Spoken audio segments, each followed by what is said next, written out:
With more than 6,000 small and microcap companies listed, if you're looking for the next apple at the earliest stage, then Channel Check truly is the orchard. The listed companies support Channel Check, so it's free for you, the potential investor, to gain access to institutional quality research from FINRA licensed analysts, advanced market data, industry reports, news, and a growing catalog of videos and webcasts. Make sure to subscribe to our YouTube channel and register for Channel Check so you're always up to date on what's going on at the small and microcap data place.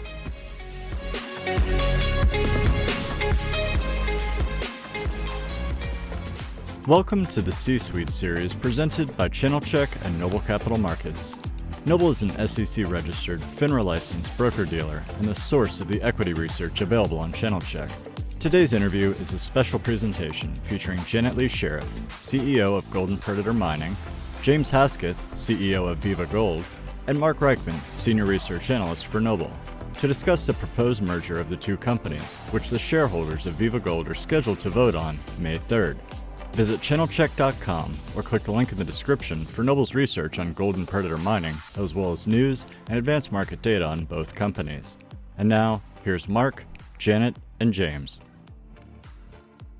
We have a special presentation today in that we have Janet Lee Sheriff, Chief Executive Officer of Golden Predator Mining, and Mr. James Hesketh, Chief Executive Officer of Viva Gold, to discuss the proposed merger between the two companies on which Viva's shareholders will vote during a special meeting of shareholders on May 3rd.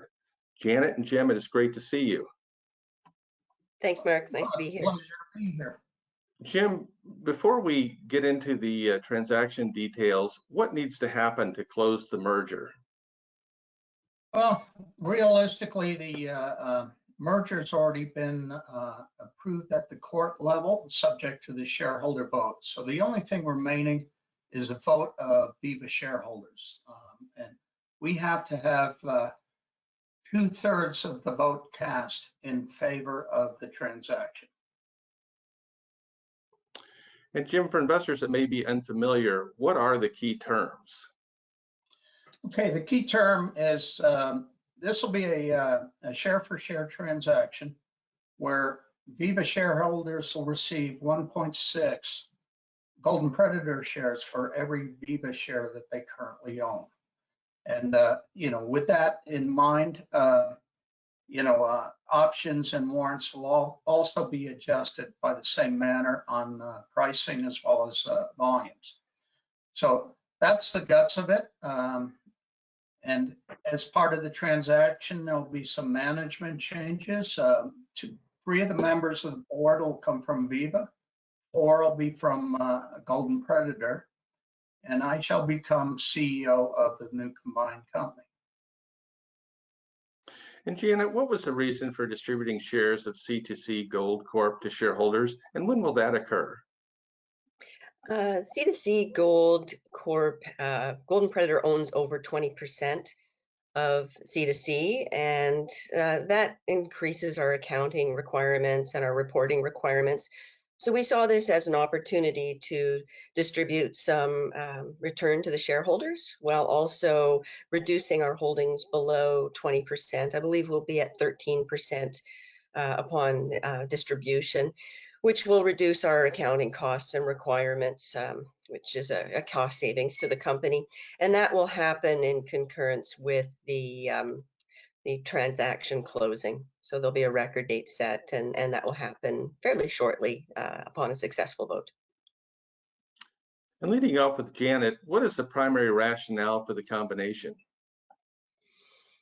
Well, Jim Hesketh is a proven mine builder and mine operator, and he's been involved with the Brewery Creek feasibility study.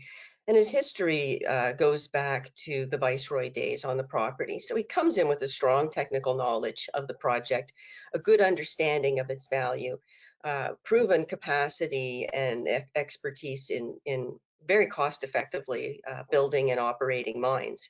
So to us, it was very important to have a mine builder at this stage in the project. As you know, Brewery Creek's been moving along through the permitting and looking at the completion of a feasibility study for a decision for a restart. So it's the right time to bring in that added management capacity that we need. The other is the Tantapop asset. It's very interesting and well known to people in our company. And we love the idea of diversification of jurisdiction. We think it's a wise move. It gives two projects that are well advanced, really into a horse race for who can be first. And I'm sure Jim will speak to the value of advancing one asset and using it to cash flow into another. But really, it's just the right time for this transaction to happen. Jim, did you have anything to add?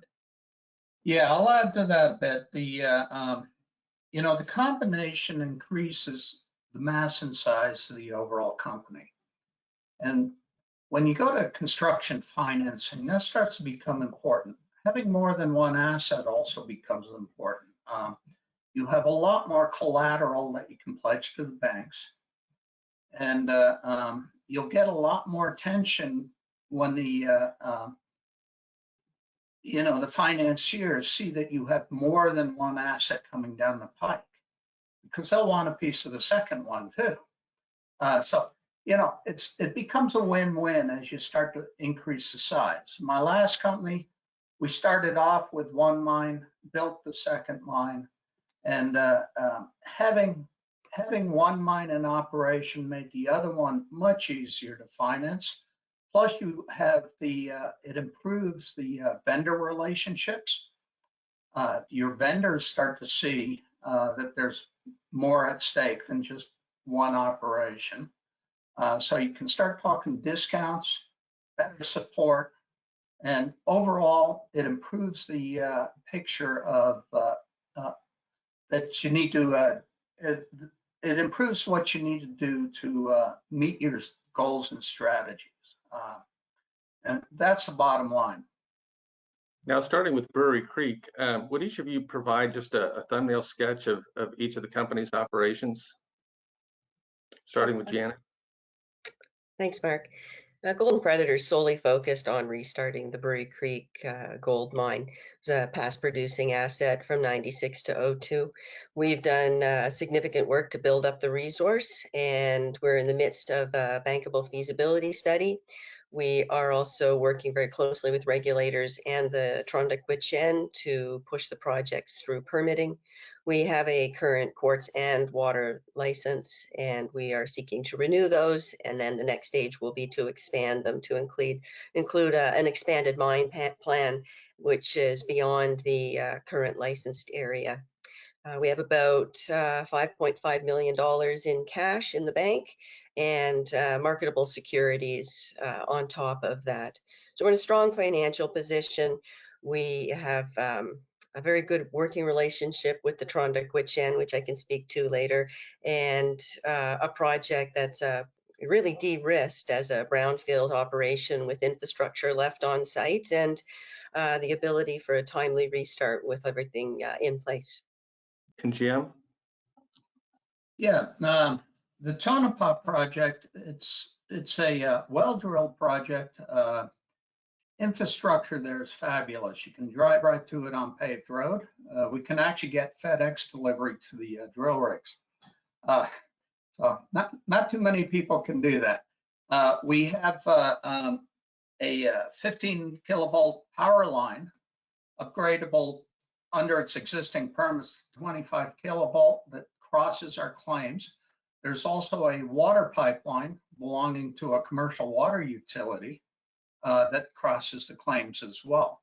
So we've got access to power, water, and paved road access. We're also in mining country. We're about a 30-minute drive south of the Kinross Round Mountain mine. That mine produces about 500,000 ounces a year. We're about 20 minutes drive from the town of Tantapop.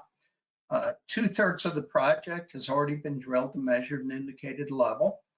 And another unique aspect is the presence of a very high-grade starter pit. The starter pit, according to our PEA, actually carries the cost of capital on the project. That's the first 2 years of mining. The mineralization comes to within 10 meters of surface. So it's quite shallow. And that shallow mineralization happens to be the highest grade mineralization in the mine plan. So from that viewpoint, it's an engineer's dream. We have commenced pre-permitting meetings. We've had a baseline needs meeting already with the Bureau of Land Management. And we've had our meetings with the Nevada Department of Environment.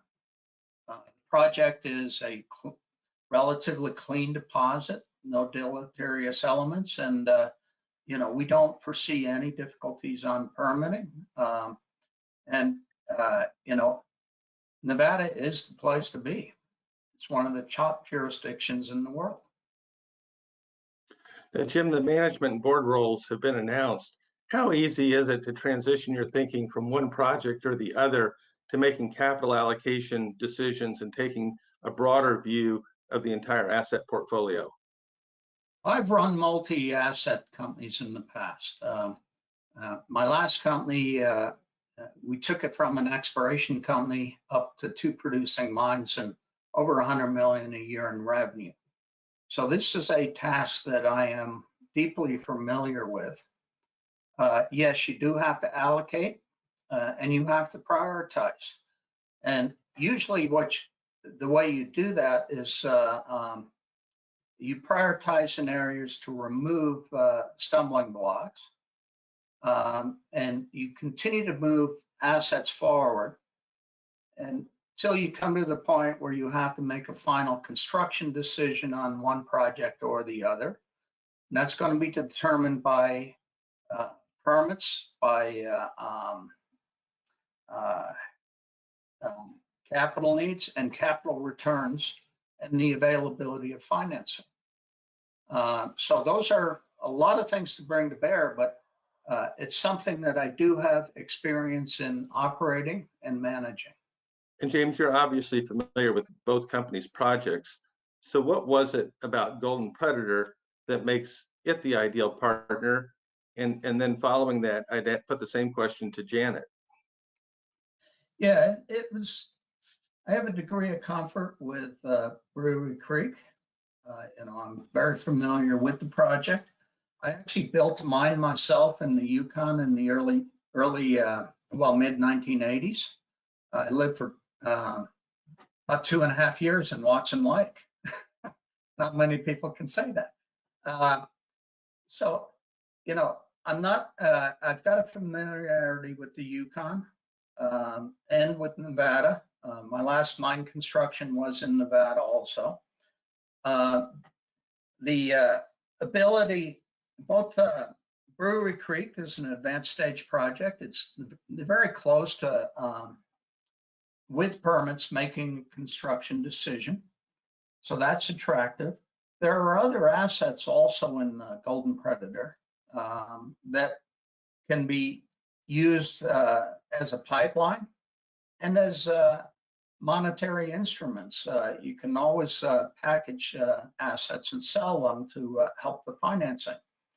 So a lot of this is run by, a lot of the decision matrix is truly run by financing needs and the desire to limit additional equity dilution. So that's what made it Golden Predator attractive to me, was the not just Brewery Creek, but a portfolio of assets, equities, and of course there's a decent treasury cash in the bank. And Janet, so what made Viva kind of the ideal partner for Golden Predator? Oh, I think I answered that earlier, that Jim's background in building mines, his background with Brewery Creek, his ongoing relationship with the feasibility study, and the asset in Tantapop. It was just a really nice fit. We couldn't ask for anybody that's going to come in with a proven track record and a knowledge of the company other than Jim. Well, it does seem like a lot of thought went into it. So Jim, for the remainder of 2021, what do you hope to accomplish at each project? Golden Predator has submitted the renewal applications for the Corp's mining licenses. The existing licenses expire at year end, so they need to be renewed and extended.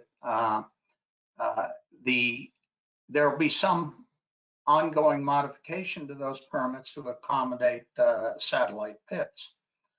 So really the focus for Brewery Creek for the remainder of the year is going to be in those efforts.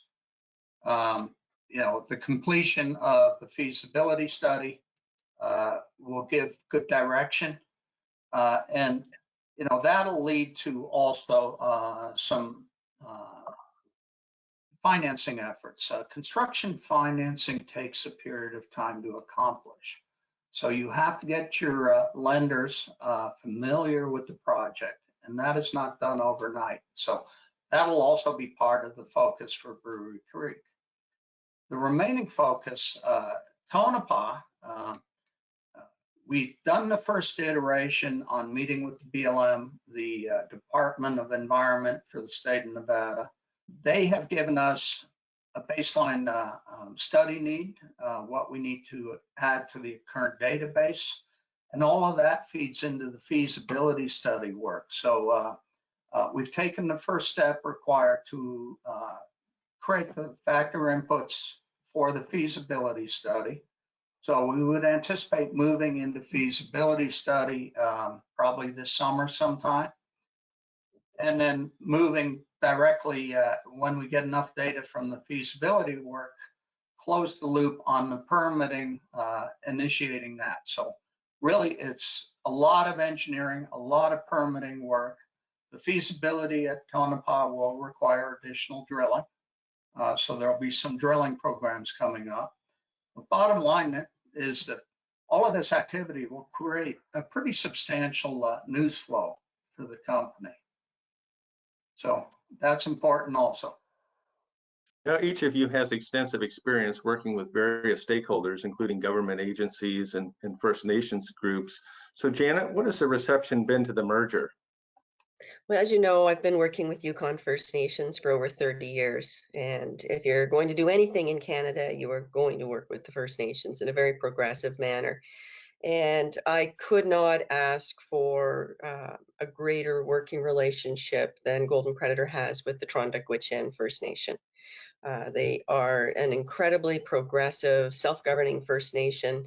They became a self-governing First Nation, coincidentally, the year that Brewery Creek originally opened in '96. And they have a strong foundation of a government.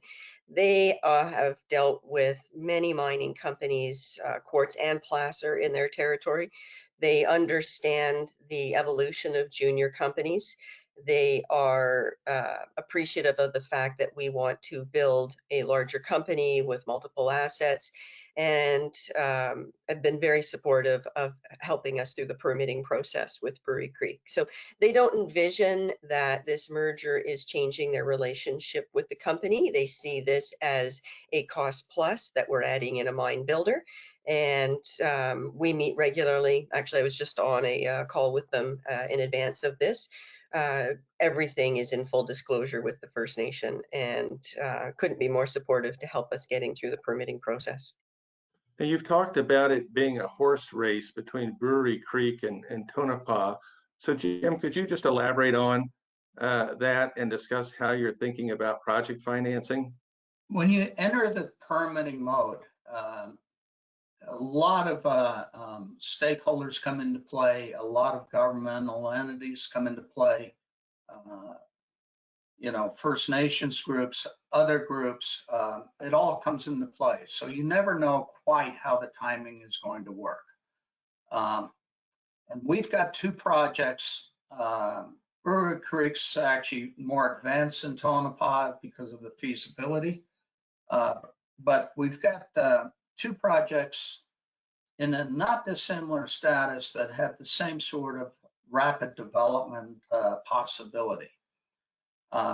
So we're going to push as hard as we can to move those projects forward. And the project that becomes the most financeable first is going to really get built first at the end of the day. And that's practical business. You know, people are going to say they want to see this or that first, but that's not the driver. The driver is truly financeability. And, you know, that's an uncomfortable concept for a lot of people, but that's the reality.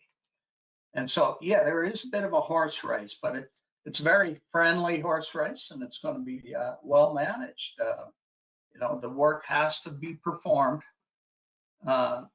as required by all the regulators, entities, et cetera, that we have to deal with.